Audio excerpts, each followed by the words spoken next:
transformative force in higher education. Mr. President, with that, I yield the floor.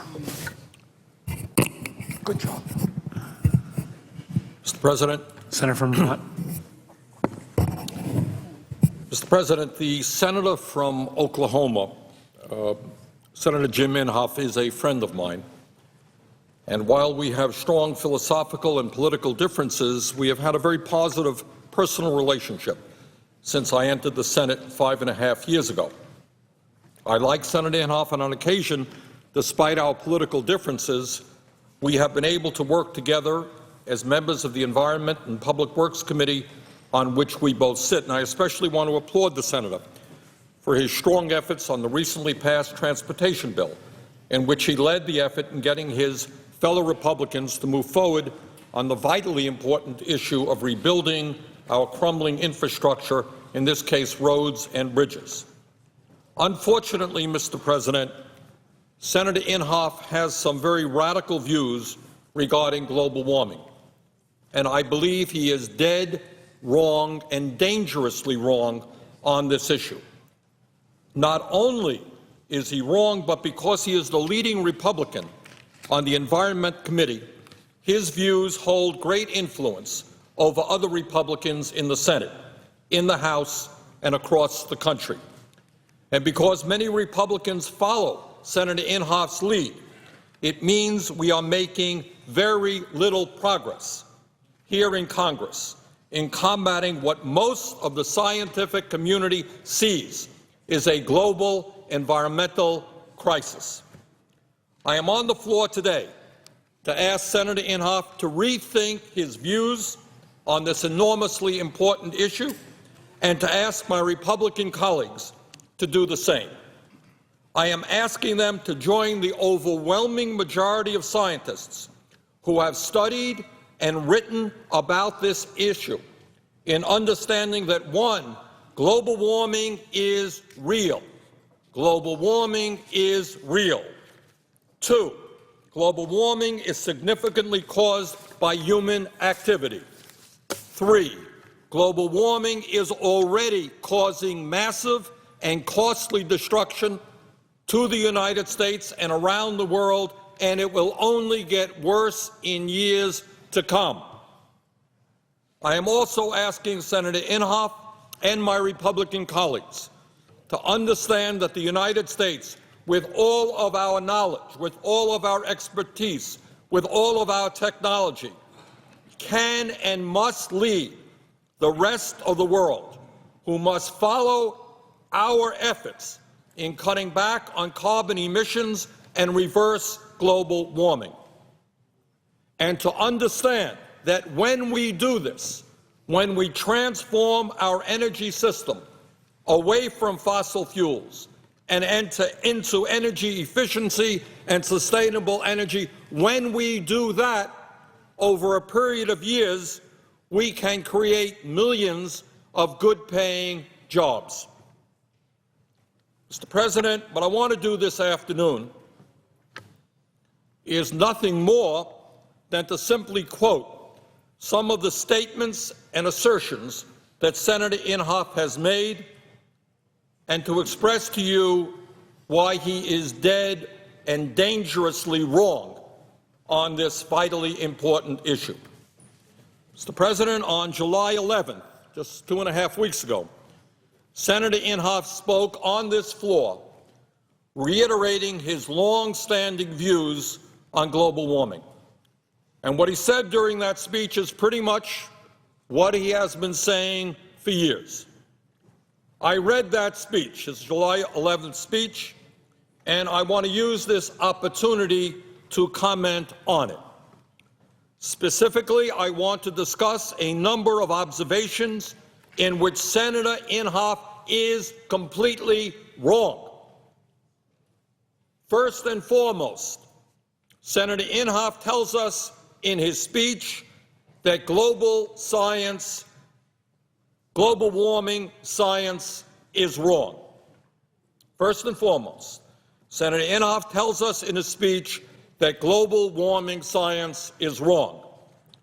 Mr. Inhofe states on page S-4860 of the congressional record from July 11th. I'm going to do my best to quote him as accurately as I possibly can. On S-4860, July 11th, congressional record, Senator Inhofe says the following about global warming, and I quote, "In 2003, I, Senator Inhofe, started hearing from a lot of the real scientists that it was a hoax," end of quote. Senator Inhofe continued, quote, July 11th, 2012, quote, "It is the greatest hoax ever perpetrated on the American people," end of quote. Let me repeat again what Senator Inhofe said just a few weeks ago on the floor of the U.S. Senate, quote, "Global warming is the greatest hoax ever perpetrated on the American people." In fact, end of quote. In fact, Mr. President, the title of Senator Inhofe's new book, and he was kind enough to give me a copy of that book, is called The Greatest Hoax. That's the title of his book. Well, Mr. President, let's examine that assertion on the part of Senator Inhofe.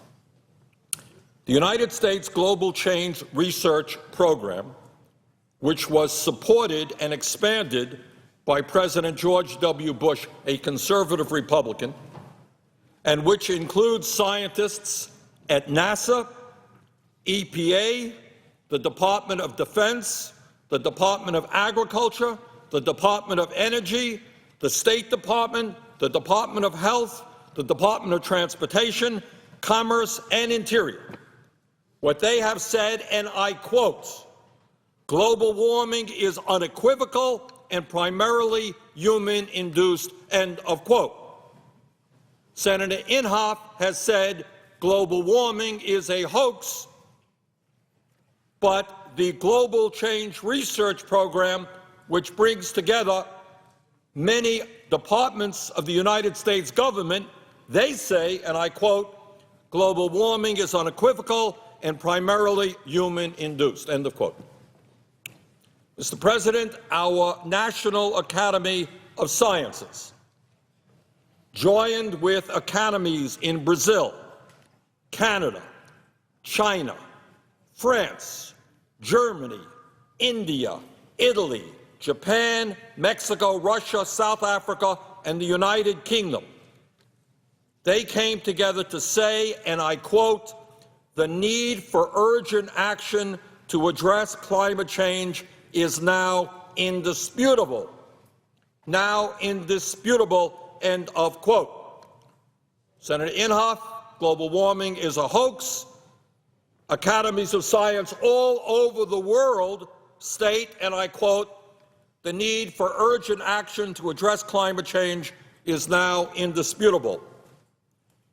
Mr. President, 18 scientific professional societies, including the American Geophysical Union, the American Chemical Society, and others, say, quote, "Climate change is occurring, and rigorous scientific research demonstrates that the greenhouse gases emitted by human activities are the primary driver," end of quote. That's 18 scientific professional societies. Senator Inhofe says that global warming is a hoax, but 18 scientific professional societies say that climate change is occurring and rigorous scientific research demonstrates that the greenhouse gases emitted by human activities are the primary driver, end of quote. Mr. President, even noted climate skeptic Richard Muller, who, interestingly enough, Senator Inhofe has cited in his own speeches over the years, recently wrote in the Wall Street Journal last year that his latest research proved, quote, "global warming is real." More to the point, in an op-ed published just 2 days ago, Richard Mueller, who in the past was cited by Senator Inhofe as a global warming skeptic, wrote an op-ed in the New York Times entitled "The Conversion of a Climate Change Skeptic." And, Mr. President, I would ask unanimous consent that I be allowed to put this into the record. Without objection. And, Mr. President, this is how Richard A. Mueller, again, the scientist who was often quoted by Senator Inhofe, this is how he began his op-ed 2 days ago in the New York Times. Quote from Richard A. Mueller: "Call me a converted skeptic. 3 years ago, I identified problems in previous climate studies that, in my mind, threw doubt on the very existence of global warming. Last year, following an intensive research effort involving a dozen scientists, I concluded that global warming was real and that the prior estimates of the rate of warming were correct. I am now going a step further. Humans are almost entirely the cause." And Dr. Mueller continues, "My total turnaround in such a short time is the result of careful and objective analysis by the Berkeley Earth Surface Temperature Project, which I founded with my daughter Elizabeth. Our results show that the average temperature of the Earth's land has risen by 2.5 degrees Fahrenheit over the past 250 years, including an increase of 1.5 degrees over the most recent 50 years. Moreover, it appears likely that essentially all of this increase results from the human emission of greenhouse gases," end quote. Richard Mueller, Dr. Richard Mueller, op-ed, New York Times, July 28, 2012. Mr. President, I am not going to tell you that every single serious scientist in the world agrees with Dr. Mueller or agrees with me or agrees with the vast majority of scientists that global warming is real and primarily caused by human activity. But I will say that according to the National Academy of Sciences, approximately 98% of active climate scientists who published peer-reviewed papers agree with the assertion that global warming is occurring and human activity is a significant driver of it. Not 100%, but 98%. And when we talk about scientists publishing with peer review, what we are saying is that their papers and research were reviewed and examined by other expert scientists in their field. That is the great thing about scientists, about science and peer review. The process invites criticism and invites other scientists to prove your idea is wrong. When we say 98% of active climate scientists agree about global warming, we are talking about scientists whose work has been examined critically and found to be well documented and correct by their peers in the field. And this is an important point to be made. There may well be scientists out there who may have different views, but by and large, they have not written peer-reviewed literature which has been examined by other experts in that field. The bottom line here, and the important bottom line here, Mr. President, is that when Senator Jim Inhofe says that global warming is a hoax, he is dead wrong according to the overwhelming majority of scientists who have studied this issue.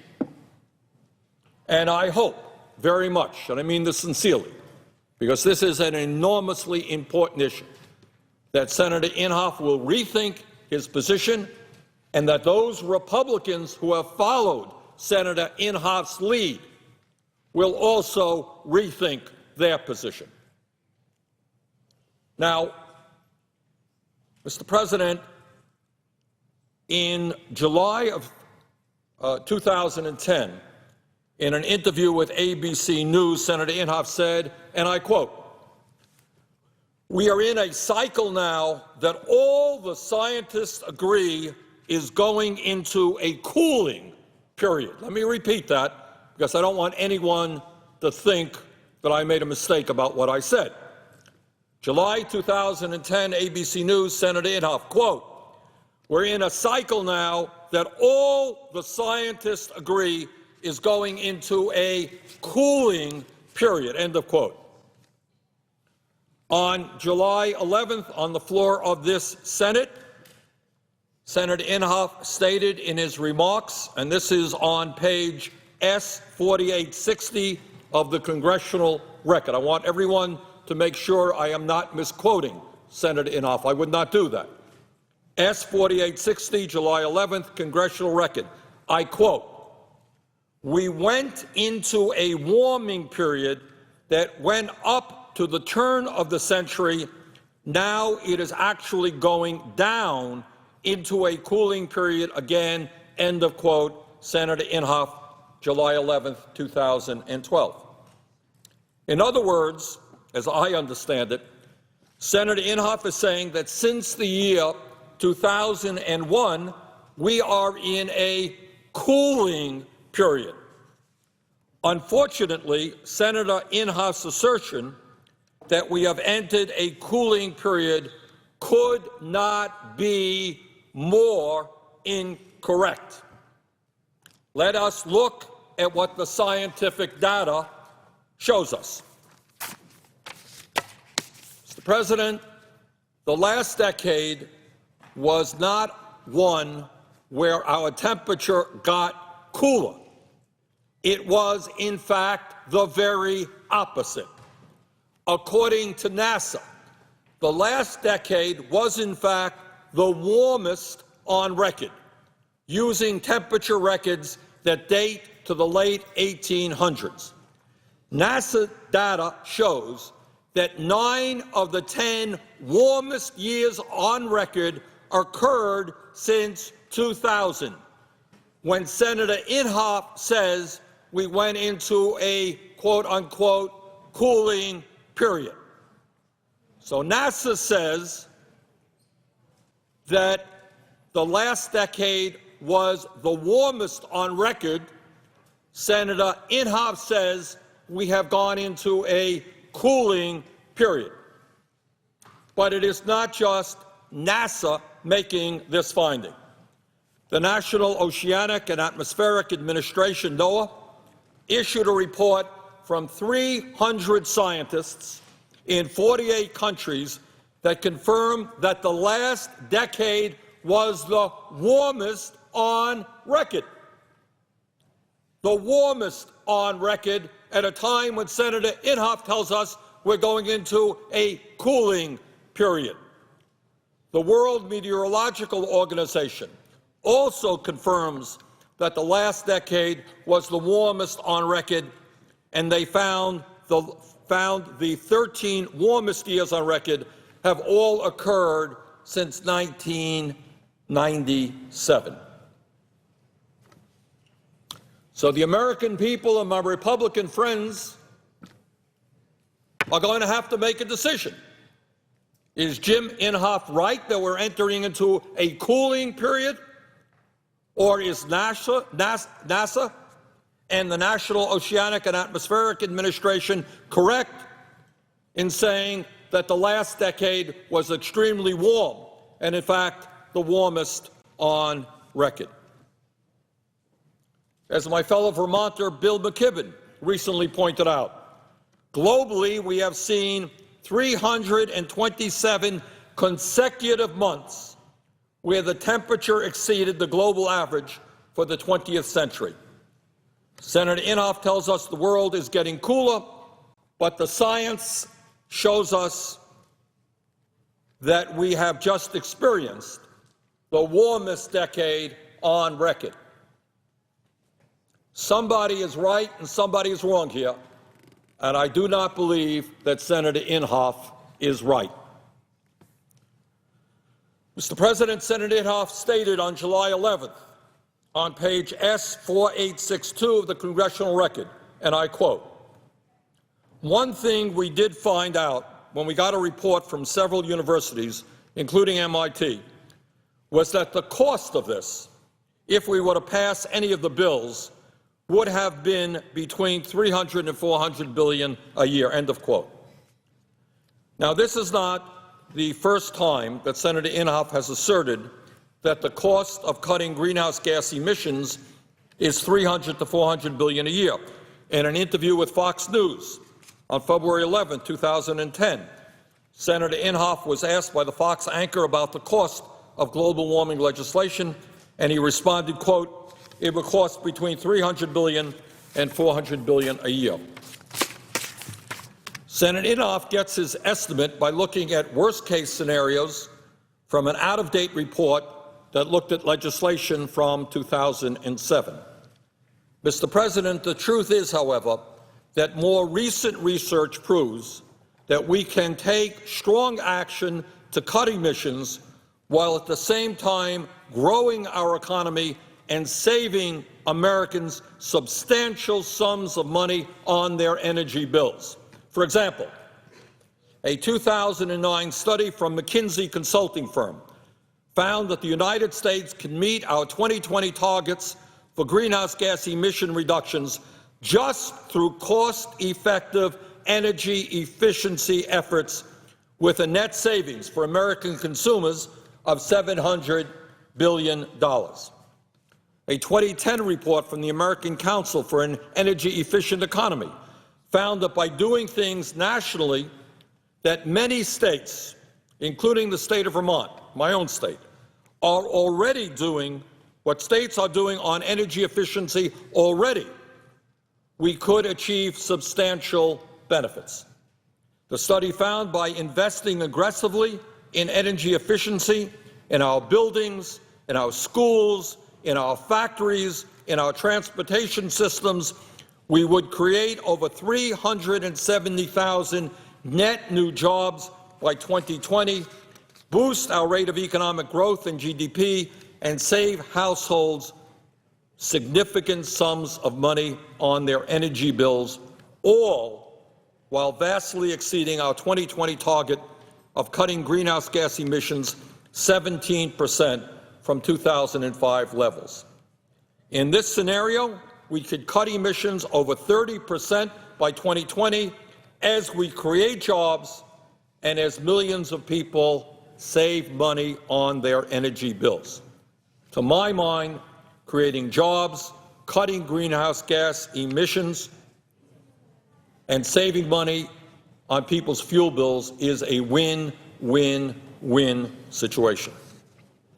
In addition to the clear benefits from taking action, I want to point out to Senator Inhofe the costs and risks if we do not take action, if we do nothing.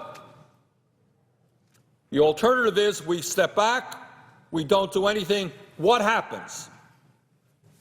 Already, the extreme weather that we have seen is impacting our nation's infrastructure. An interesting article appeared just a few days ago, July 25, 2012, New York Times, and it said that, quote, "The nation's infrastructure are being taxed to worrisome degrees by heat, drought, and vicious storms," end of quote. The article noted that on a single day in July, an airplane got stuck in asphalt that softened due to 100-degree temperatures, and a subway train derailed after heat caused a track to bend. It also cited highways that are heating up and expanding beyond their design limits, causing cracks and jarring bumps in the road. The article mentioned how power plants are having difficulty using their regular cooling water sources during operation because the water is now excessively warm. A power company executive with 38 years of experience, was quoted as saying, and I quote, "We've got the, quote, storm of the century every year now," after, quote, after power was knocked out for 4.3 million people in 10 states after the June derecho storm that raced from the Midwest to the East Coast with near hurricane-force winds. Interestingly, people who are not generally noted as being terribly progressive, if I might say, and that is the insurance industry. What the insurance industry has noted is that their costs for property damage from increasing extreme weather have already increased in the United States from $3 billion a year in the 1980s to $20 billion a year today. According to Mark Way, an official with Swiss Re, a large reinsurance company, quote, a warming climate will only add to this trend of increasing losses, which is why action is needed now, end of quote. That's not Bill McKibben. That's Mark Ray, who is with Swiss Re, a large reinsurance company. And a landmark study prepared for the British government by Nicholas Stern, former chief economist of the World Bank, found that doing nothing to reverse global warming could eventually shrink the global economy by 20%. The chairman of the National Intelligence Council under President George W. Bush testified to Congress that intelligence assessments indicated that global warming could, and I quote, worsen existing problems such as poverty, social tensions, environmental degradation, ineffectual leadership, and weak political institutions. Climate change could threaten domestic stability in some states, potentially contributing to conflict, particularly over access to increasingly scarce water resources. And that is the chairman of the National Intelligence Council under President George W. Bush. Mr. President, unlike Senator Inhofe, most Americans are seeing the evidence of global warming with their own eyes, and I want to take some time here to talk about what we are seeing. Associated Press reported on July 3rd, quote, since at least 1988, climate scientists have warned that climate change would bring, in general, increased heat waves, more droughts, more sudden downpours, more widespread wildfires, and worsening storms. In the United States, those extremes are happening here and now. This is the Associated Press, July 3rd. So far this year, 2.1 million acres have burned in wildfires. More than 113 million people in the U.S. were in areas under extreme heat advisories last Friday. Two-thirds of the country is experiencing drought, and earlier in June, deluges flooded Minnesota and Florida. And end of quote. That was the Associated Press on July 3rd, describing a little of what we are experiencing right now. We saw extreme weather last year as well. In 2011, we had a record-breaking 14 weather disasters in the United States that each caused over $1 billion in damage. And one of those was Hurricane Irene, which caused devastating flooding and loss of life in the state of Vermont and other states in the Northeast and Mid-Atlantic. According to FEMA, and I quote, considered together, the federally declared disasters of 2011 presented crises all but unprecedented in their frequency and scope. The 99 major disasters, 29 declared emergencies, and 114 requests for fire management assistance touched 48 out of our 50 states, end of quote. In other words, 48 states had a federally declared disaster last year. Mr. President, global average surface temperature has already increased 1.3 degrees Fahrenheit since 1900, according to NOAA. The last 12 months are the warmest 12-month period on record, in the United States. Since January 1st of 2012, cities and regions in the United States have set 40,000 records for warm temperatures compared to just 6,000 for cold temperatures, according to NOAA. In the 20th century, we set warm and cold temperature records at roughly a 1-to-1 ratio. In the 21st century, that has changed 2-to-1 in favor of heat records, and this year it has jumped to 7-to-1. As the planet warms, we are seeing more extreme heat wave events. Heat waves killed tens of thousands in Europe in 2003 and Russia in 2010, and a heat wave in Texas and Oklahoma caused severe drought and wildfires in 2011. Global warming made these heat waves significantly more likely, according to the latest science. Leading climatologist James Hansen and several of his colleagues published a report that said, and I quote, "Extreme heat waves such as that in Texas and Oklahoma in 2011 and Moscow in 2010 were caused by global warming because their likelihood was negligible prior to the recent rapid global warming," end of quote. Another study from German researchers published through the U.S. National Academy of Sciences found that an 80% likelihood that the Russian heat wave in 2010 is attributable to global warming. And a study from NOAA found the heat wave and drought in Texas in 2011 was 20 times more likely to occur today than 50 years ago due to the warming of the planet. Mr. President, as I mentioned, this country is currently experiencing a devastating drought. The U.S. Department of Agriculture has designated disaster areas due to drought in 1,369 counties and 31 states this year. The price of corn has increased 50% in the last 3 months. Soybean prices are up 25% since June.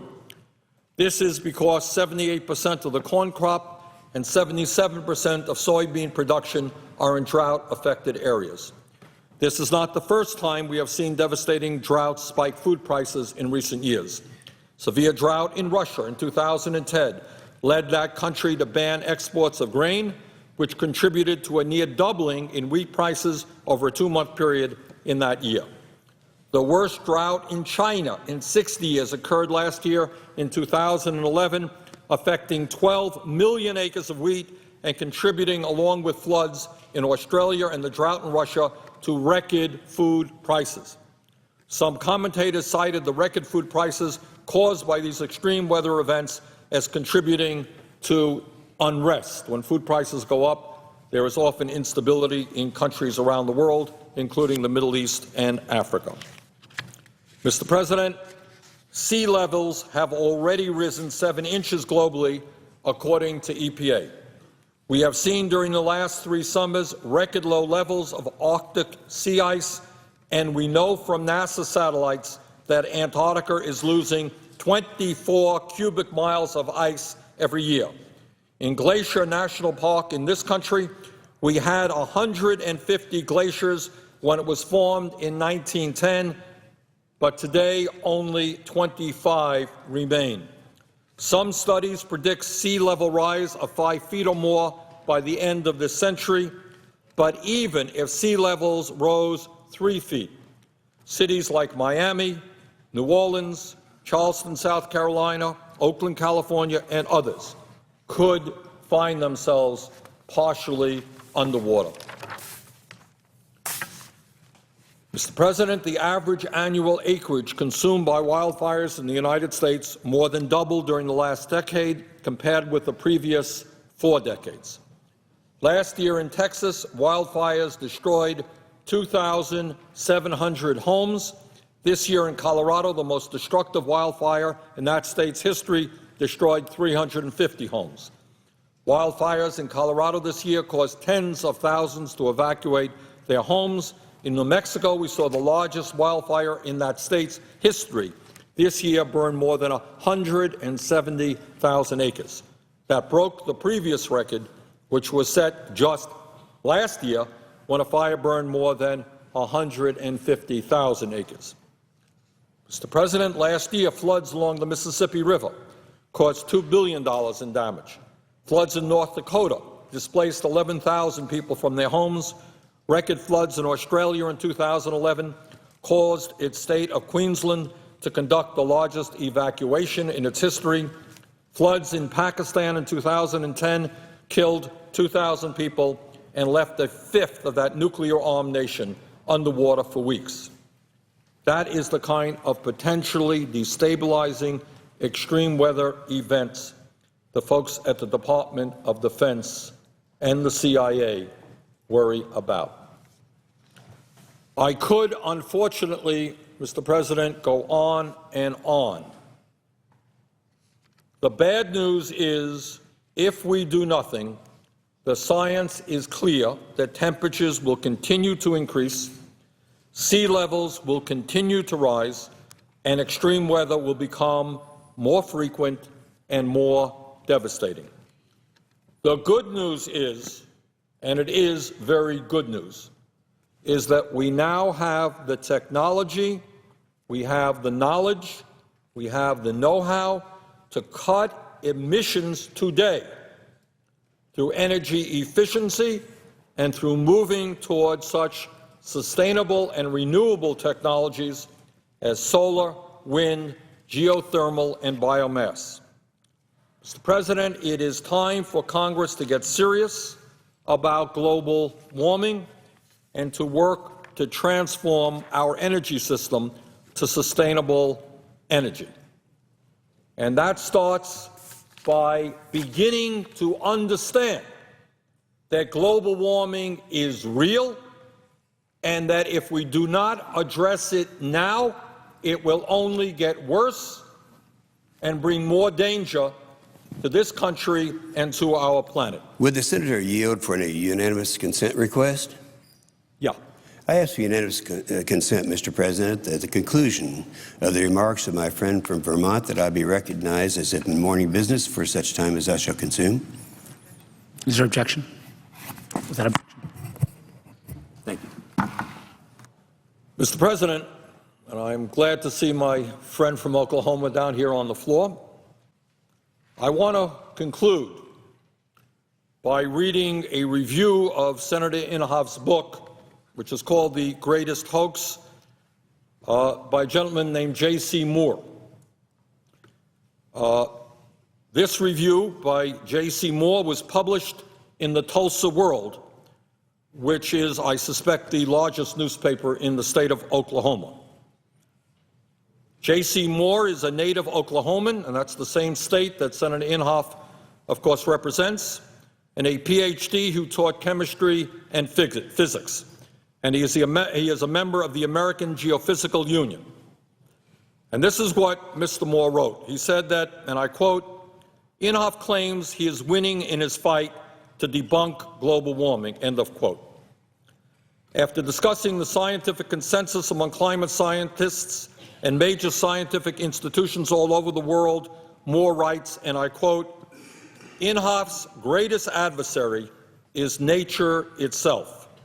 As research shows, the climate is changing in response to human activities. The amount of carbon dioxide in the atmosphere is increasing. The temperature of the Earth is rising.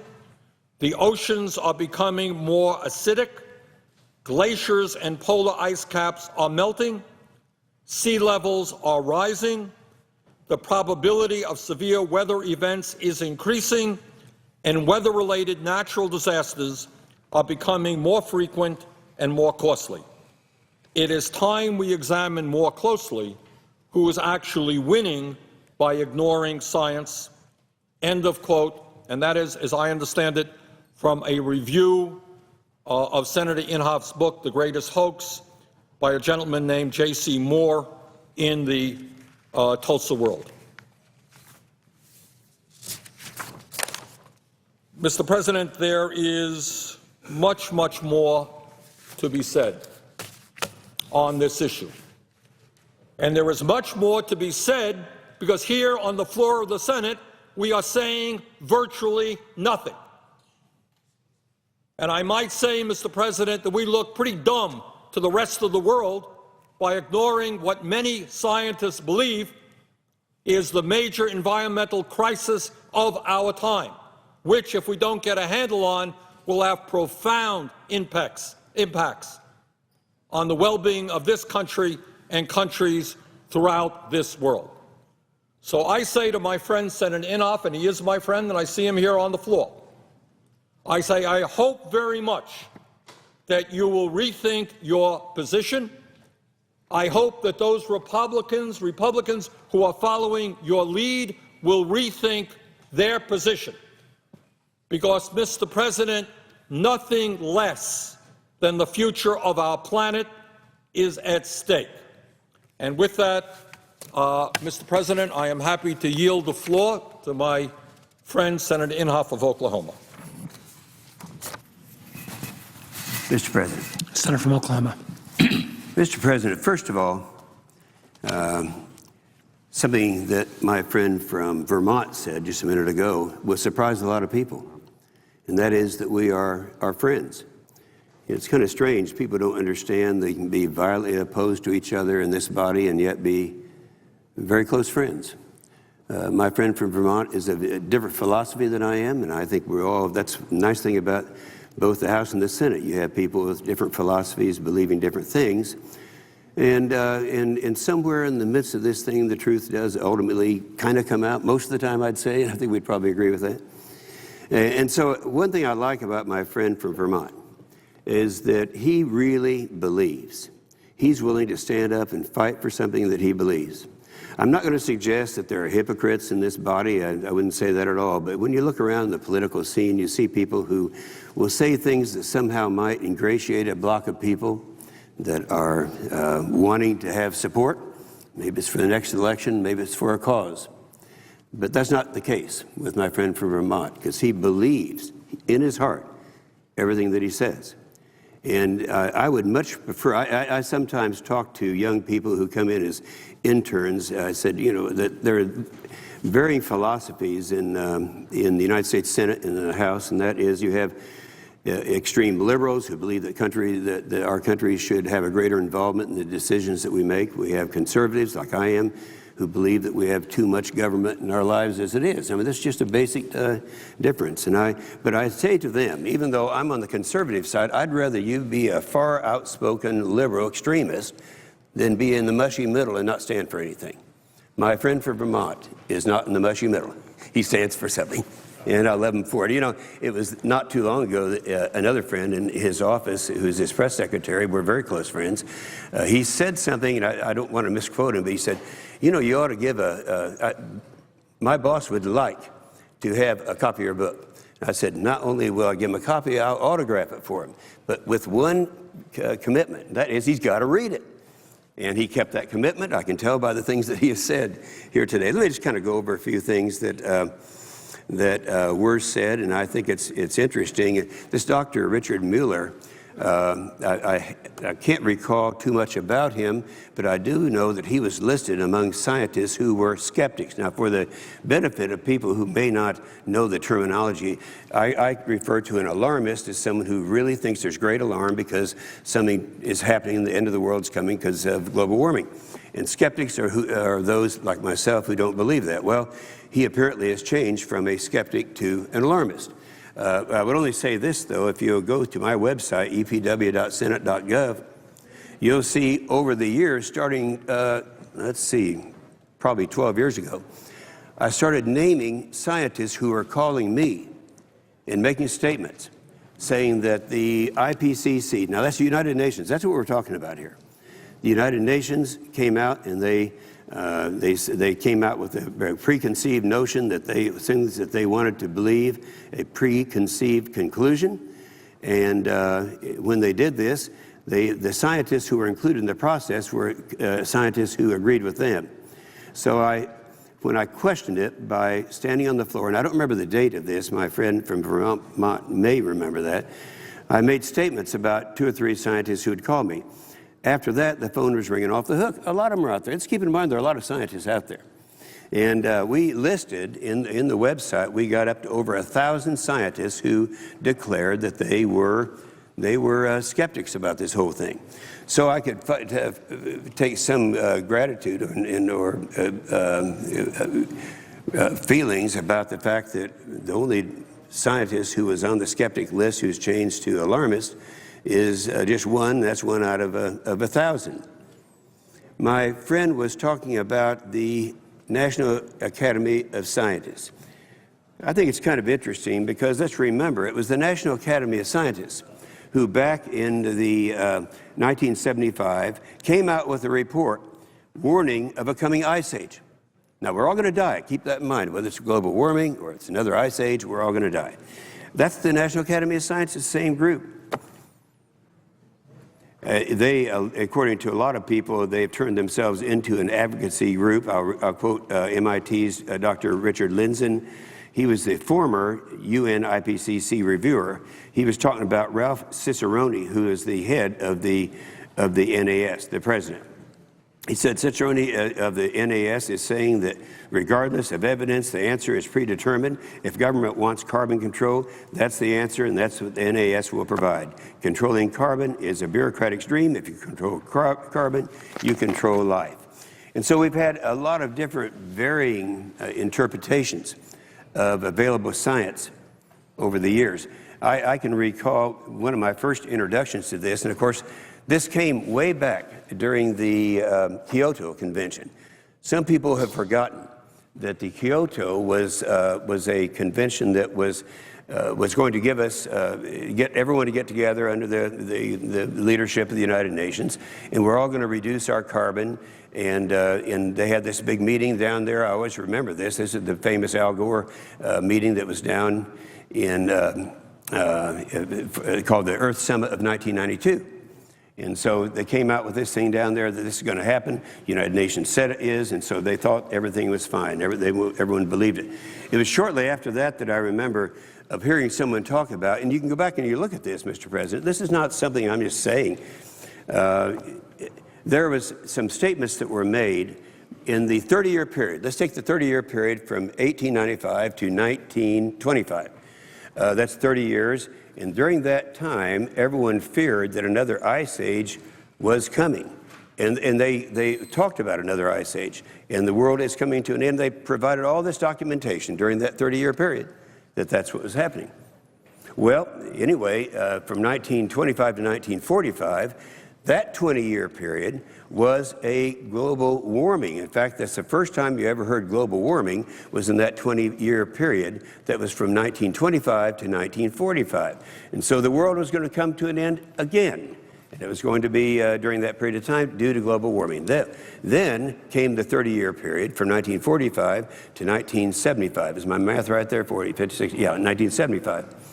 And during that time, they said it's a cold spell. That's when all these companies on the Senate floor here, the senator's right from Vermont. I've given probably 30 talks, well in excess of an hour each, talking about these things. And during that time, I remember holding up the cover of Time magazine, who talked about how another ice age is coming. Then I held up a cover of Time magazine just 20 years later, and they said, no, it's global warming, and they had the last polar bear stepping on the last cube of ice, and we're all going to die. Well, anyway, so we went through this period between 1945 and 1975. Clearly, they declared a period of another ice age. Then 1970, the turn of the century, that was another 30-year period of time when it was global warming. So we've gone back and forth. Here's the interesting thing about that. The assertion's always made that we're having catastrophic global warming. It's because of man-made gases, CO2, anthropogenic gases, methane. And yet, the greatest surge in the history of Britain history in CO2, what came right after World War II, starting in 1945. And that precipitated not a warming period, but a cooling period. And so when you look at these things, sometimes, and by the way, the only disagreement I would have with my friend from Vermont is that he's quoted me as saying some things. Actually, what I try to do, I recognize, unlike Al Gore and some of these other people, I'm not an expert. I'm not a scientist. But I read what the scientists said. I get my phone calls. I look at it and I try to apply logic to it, and I come to my conclusions. So that's what has been happening over the last, well, it's been now 12 years, I guess, since all this started. I would like to mention a couple of other things that were said. For example, just on the idea of the science, here it is right here. As far as scientists are concerned, I can remember quoting from the Harvard-Smithsonian study. The study examined results of more than 240 peer-reviewed, the term that was used by my friend from Vermont, the Harvard-Smithsonian study. The study examined the results of more than 240 peer-reviewed papers published by thousands of researchers over the past 4 decades. The study covers a multitude of geophysical and biological climate indicators that came to the, I'm quoting now, that came to the conclusion that climate change is not real, that science is not accurate. Then we have another former president of the National Academy of Sciences is Dr. Fred Seitz. He said, and I'm quoting from him now, he said, "There's no convincing scientific evidence that human release of carbon dioxide, methane, or other greenhouse gases is causing or will, in the foreseeable future, cause catastrophic heating of the Earth's atmosphere and disruption of the Earth's climate." That, again, he was a former chairman of the National Academy of Sciences. Then we had, wasn't long ago, that a study was done by George Mason University. This is one that my friend from Vermont may not have seen because it was called to my attention. I'd missed it somehow in the media. It was a survey of 430 weathercasters by the university, and it found that only 19% of the weather forecasters believed that climate is changing, and if so, that it's due to man-made gases. That's only 19%. That means that, you know, what is it, 81% of them think that it's not. Dr. Robert Laughlin, he's a Nobel Prize-winning Stanford University physicist. He said, this is kind of good, I enjoy this one, Mr. President. He said, quote, "Please keep calm, the Earth will heal itself. Climate is beyond our power to control. The Earth doesn't care about governments and legislation. Climate change is a matter of geologic time, something the Earth on its own without asking anyone's permission or explaining itself." It's happening. So sometimes I think it's kind of arrogant, and people are thinking, well, we can change this thing. And I would recalling one of the statements that was made by my good friend that we have all these other countries, we must provide the leadership. You know, we have watched these great big annual parties that the United Nations has in these exotic places around the world. I can remember going to a few of them. And I remember one of them, it was in Milan, Italy. It would have been 2003. And I went in there, and they had wanted posters on all the telephone poles, and it was my picture. And that quoted me as, that's when I first came out with the hoax statement. So these big parties, it's kind of interesting. I've only gone to 3 of them. But they have people invited from all over the world. And the only price you pay to come to this thing is that you believe that catastrophic global warming is taking place, and it's the fault of bad old man, anthropogenic gases. Well, anyway, the last one was an interesting one. Not the last one. The one of '09 was, I guess, the most enjoyable one. That was in Copenhagen. In Copenhagen, at that time, I'm going from memory, but I believe that our President Obama had been there. Secretary Clinton had been there, Nancy Pelosi had been there, and several others, 5 different people, I can't remember the other 2, and there to assure the other countries, keep in mind, 192 countries, they assured them that we were going to pass some type of cap-and-trade legislation. And so I went over, and right before I went over as what I self-described, and I don't mean it in an arrogant way, as a self-proclaimed one-man truth squad, I went over to tell them the truth, that it wasn't going to happen. But right before it happened, you talk about poetic justice, I say to my friend from Vermont, right before that happened, was a hearing that we had with the director of the EPA, Lisa Jackson, whom I love dearly. She's one of my 3 favorite liberals that I often talk about. And she came out and she said, and I looked at her and I said, you know, I'm going to Copenhagen tomorrow, and I got a feeling. I've got a feeling that when I leave to go to Copenhagen, that you are going to have a declaration of, that will declare that it's a hazard and all this, and give the bureaucracy justification to do through regulation what they could not do, have not been successful in doing through legislation. And I saw a smile on her face, and I said, in the event you make that finding, it has to be based on science. What science would you think it would be based on? She said, well, primarily the IPCC. Now, the IPCC is an intergovernmental panel on climate change. It's a branch of the United Nations. It was all started by the United Nations. And by the way, I would not mention my book. However, I checked before I came down, and I found if somebody else mentions my book, which was The Greatest Hoax, that it's all right for me to mention it, because, and I see it, my friend from Vermont nodding with agreement. So in the book, I want people to read the longest chapter, which is the chapter on the United Nations. It goes back and tells what the motives were for this. It goes actually back to 1972. We're in the midst of a cold ice age at that time, if you remember. But then it goes and talks about the meeting that was going to be held in the Earth Summit of 1992 and what the motivation is, and then it goes forward from there. Well, here's what's interesting, and I was going to mention this in the hearing that we'll both be attending tomorrow, that when they had the Earth Summit Plus 20, that was just a month ago. That was in Rio de Janeiro, the same place. That 20 years before that, George Bush was president of the United States, and he went down there, even though he didn't really agree with the stuff that was going on. In this case, our President Obama, didn't even go down. In fact, it's been conspicuous. I was glad to see my friend from Vermont coming to the floor and talking about an issue that hadn't been talked about now for years. I'm glad it's coming up again. I'm glad that people realize the cost it's going to be to the American people. By the way, the $300 to $400 billion originated from a study that was done from scientists from economists from the Wharton School. And they came up with that figure. Later on, MIT and several universities said, well, that's the range, $300 to $400 billion is what it would cost. Now, so that's been pretty much agreed to, and yet I'm sure there's a dissenting view from that. But I would say that I've said, this is the first time I've heard on the floor of the Senate a denial of that assertion that was made. Everyone knows it would cost. I can remember when they had the McCain-Lieberman bill, and Senator Lieberman said, yes, it'll cost billions of dollars. There's no question about it. Cap and trade is going to cost billions of dollars. The question is, what do you gain from it? Well, that's a pretty good question. Getting back to Lisa Jackson, I asked the question, I said, this is in a live hearing. I think the senator from Vermont may have been there, and I don't know for sure. It was live on TV.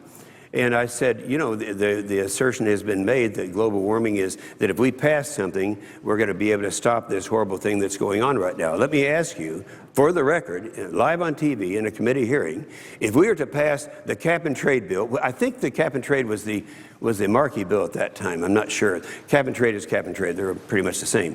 If we were to pass that, would that lower worldwide emissions of CO2? And she said, no, it wouldn't. Now, wait a minute. This is the Obama-appointed director of the Environmental Protection Agency. No, it wouldn't, because the problem isn't here. The problem is in countries like, I don't remember what country she named, probably China, India, Mexico. It could be other countries. I'm not sure. But nonetheless, she said, no, it really wouldn't do that. So what you're talking about is this tax on the American people of $300 to $400 billion. I remember, and I think the senator from Vermont remembers this also. Way back in 1993, that was during the Clinton-Gore campaign, or the first of the Clinton-Gore administration, they had the Clinton-Gore tax increase of 1993. That was a tax increase. It was an increase of, marginal rates, death tax, capital gains, and it was a huge, the largest tax increase, I believe, in 3 decades at that time. That was a $32 billion tax increase. This would be a tax increase 10 times that great. I know people, their heads swim when they hear these numbers. It doesn't mean anything to them. You know what I do in Oklahoma? I get the number of families who file a tax return, and then I do the math every time something comes up. In the case of that increase of the $300 to $400 billion, we're talking about a $3,000 tax increase for each family in my state of Oklahoma that files a tax return. And so fine. If they want to do that, they can try to do it, but let's say that something good will come from it when the director of the EPA herself said, no, it's not going to reduce that. So, the other thing, too, that was my friend from Vermont mentioned was the heat. Yeah, it is. In fact, it was kind of funny during the remarks of my friend from Vermont. My wife called me from Oklahoma and said, do you think I should call in and say that today it's 109 degrees? I said, no, that wouldn't be a good idea. Let me say it. So it is true that now and then we have some very hot summers. And in the case of my state of Oklahoma, it's hot almost every summer. We've had a lot of heat. However, the people who try to say, well, that's proof that global warming is taking place, are the same ones that back when we had the most severe winter 2 years ago, but when my kids built the famous igloo, that was one of the most severe winters. In fact, all the airports were closed at that time. In fact, it was kind of funny. I've got 20 kids and grandkids. One family is headed up by Jimmy and Molly Raper. That's my daughter, Molly Inhofe Raper. She's a professor at the University of Arkansas. And she has a little girl that we helped find in Ethiopia many years ago, Zagita Marie. She was just a few days old when we found her. Not very good shape, and nursed her back to health. And Molly, my daughter, who had 3 boys, decided, they wanted a girl. So they adopted this little Ethiopian girl. She's now 12 years old. She reads at college level. And every year I have the African dinner in February, and she's been the keynote speaker of that. Well, anyway, 2 years ago in February, she had given her keynote speech, and they were getting ready to leave and go back home, and they couldn't get out because all the airports were closed. So what do you do with a family of 6? You go out and build an igloo. This wasn't just an igloo that kids build. It slept 4 people. I crawled in it. It was there, right next to the Library of Congress, and on top of it, they had a little sign saying Al Gore's new home. Well, anyway, they were talking about that single weather event at that time, or some were, not me. I know better than to do that, saying, well, this is, global warming can't take place because we've had the most severe winters. So anyway, a lot of people try to use, and I don't blame them for doing it, the idea that it's really hot out there, therefore this must be global warming. I would suggest that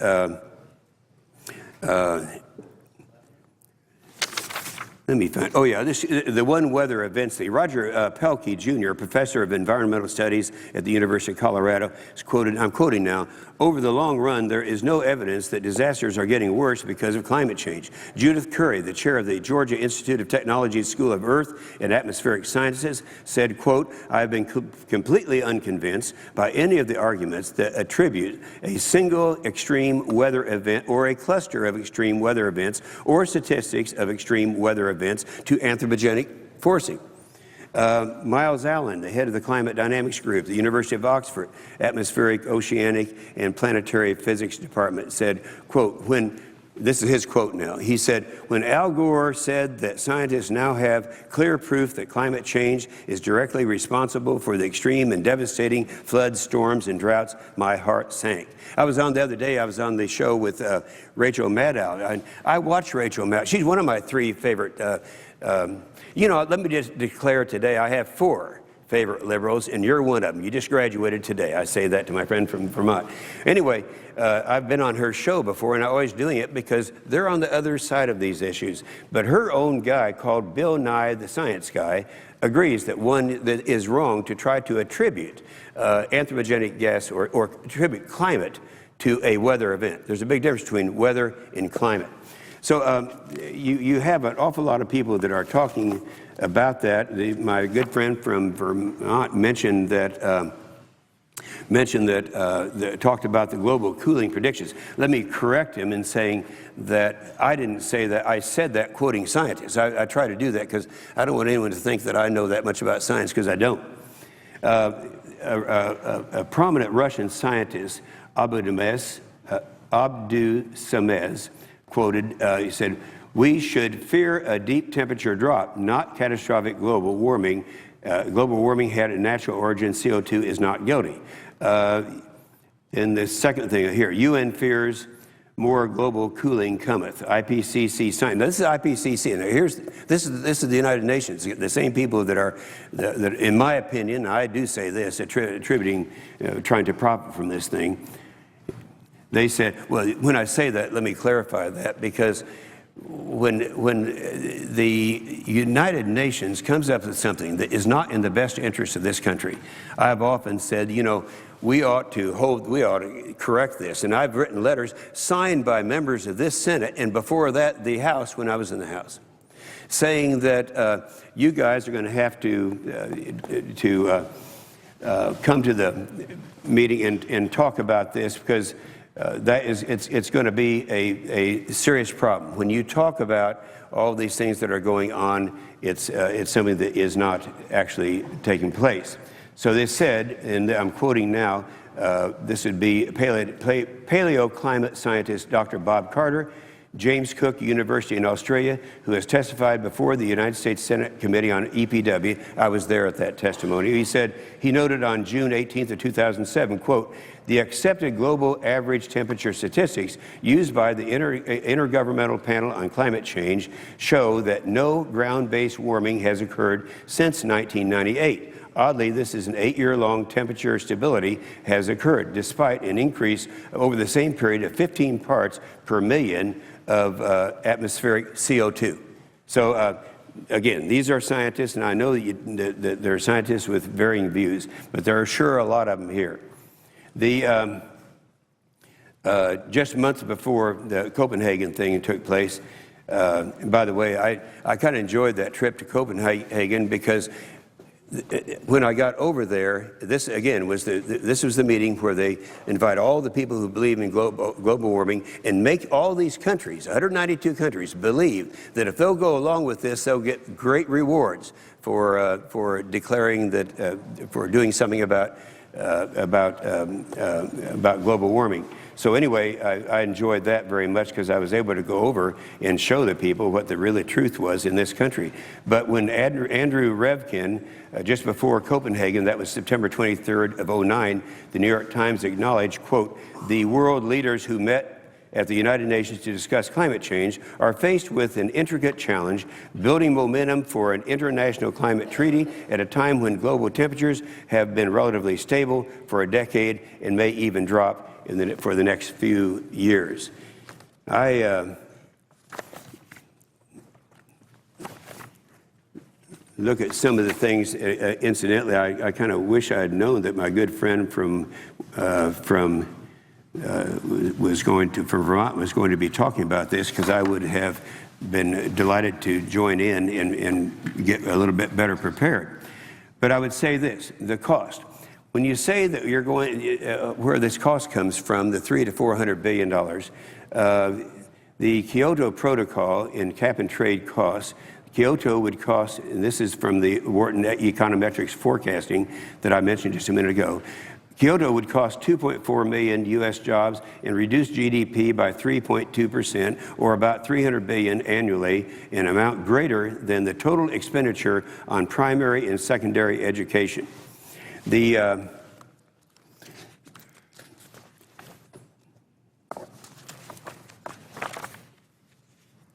Oh yeah, let's talk about polar bears. I'm not sure my friend mentioned the polar bears, so I'll skip that part.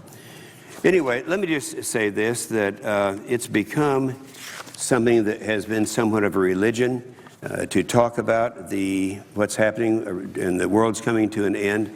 And I would just suggest that they're not winning that battle. In March of 2010, the Gallup poll, Americans ranked global warming dead last, 8 out of 8 environmental issues. That wasn't true 10 years ago. 10 years ago, it was number 1.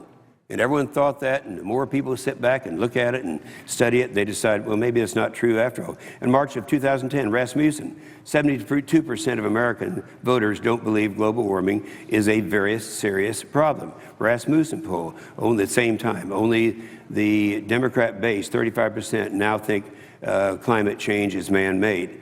Global warmist, Robert Sokolow laments, we are losing the argument with the general public big time. I think the climate change activists, myself included, had lost the American middle.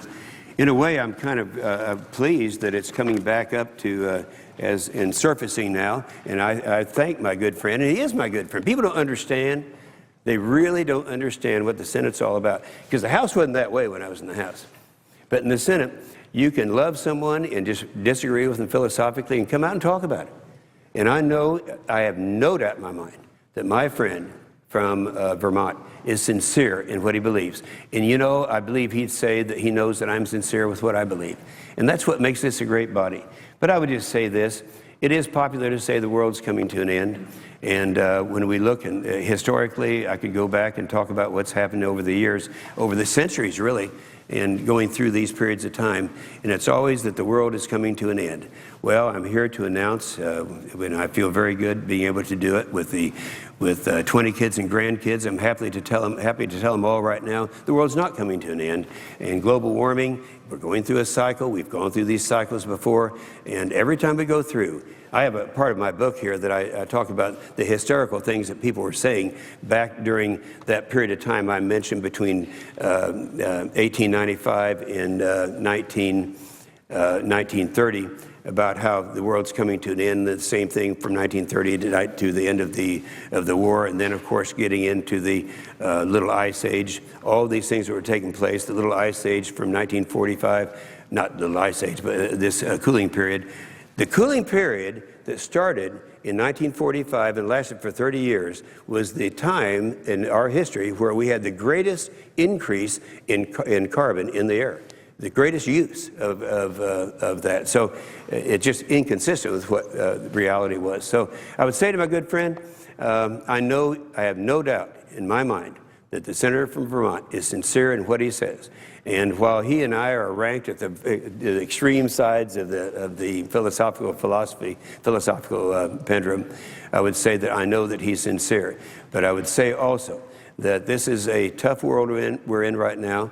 When we're looking at the problems that we have in this country, the problems we're having in the world, and the cost that it takes, I am very thankful that those who are trying to pass the cap and trade all the way from the Kyoto Treaty, which was never brought to the Senate, never bought because they knew they weren't going to be able to pass it, up until the time when that ended, about the 2009. I would say that a lot of activists were out there, but I think people have now realized, just look at the patterns. It gets cold, it gets warmer, it gets colder, it gets warmer. God is still up there, and I think that'll continue in the future. And I thank the chair, and I yield the balance of my time. Senator from Vermont. I have talked for a long time on this issue, so I don't want to make a great speech here and continue speaking at great length. I do want to say a few things. First of all, I want to thank Senator Inhofe for his kind words. Let me respond in the same way. He and I philosophically and politically come from very, very different places. I have never doubted for one moment the honesty or the sincerity from the senator from Oklahoma. He is saying what he believes. He has the courage to get up here and say it, and I appreciate that. So we are good friends, and I hope we will continue to be good friends. And I think, frankly, it does this Senate and it does this country good when people hear very differences of opinion on an issue that I consider to be of enormous consequence. So what I would say to my friend, I hope, in fact, this is the beginning of a resurgence of discussion about this issue. And I look forward to engaging in that discussion with my friend from Oklahoma. And with that, Mr. President, I would yield the floor.